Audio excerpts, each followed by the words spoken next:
ইসলাম ধর্ম গ্রহণ করেছেন বাংলাদেশের জনপ্রিয় ক্রিকেট বিশ্লেষক ও সাংবাদিক দেব চৌধুরী। শুক্রবার জুমার নামাজের পর রাজধানীর দারুস সালাম শাহী মসজিদে তিনি শাহাদাহ পাঠের মাধ্যমে আনুষ্ঠানিকভাবে ইসলাম ধর্ম গ্রহণ করেন।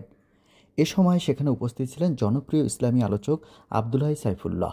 ইসলাম গ্রহণের পূর্বে মুসল্লিদের উপস্থিতিতে এক সংক্ষিপ্ত বক্তব্যে দেব চৌধুরী বলেন, আমি সম্পূর্ণ স্বেচ্ছায় আজ ইসলাম গ্রহণ করছি। যদিও আমি এখনও আরবি পড়তে পারি না, তবে আমার ঘরে কোরআনের বাংলা অনুদিত 3টি কপি রয়েছে। এদিকে দেব চৌধুরী ইসলাম গ্রহণ করায় তাকে স্বাগত জানিয়েছেন আরেক ক্রীড়া সাংবাদিক রিয়াসাত আজিম।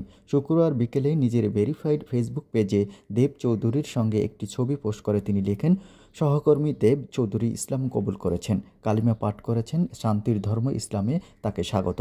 আল্লাহ তাকে সঠিক বুঝে যেভাবে দিয়েছেন সঠিক পথটাও যেন তার জন্য উন্মুক্ত করে দেন।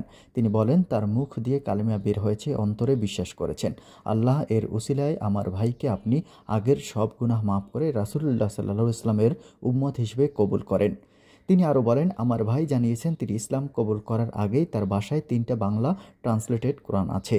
তার মানে তিনি আগে থেকে ইসলাম সম্পর্কে অবগত। আল্লাহ, ইয়া আল্লাহ, আমার ভাইকে আপনি সত্যিকারের ঈমানদার হিসেবে কবুল করেন। আমিন।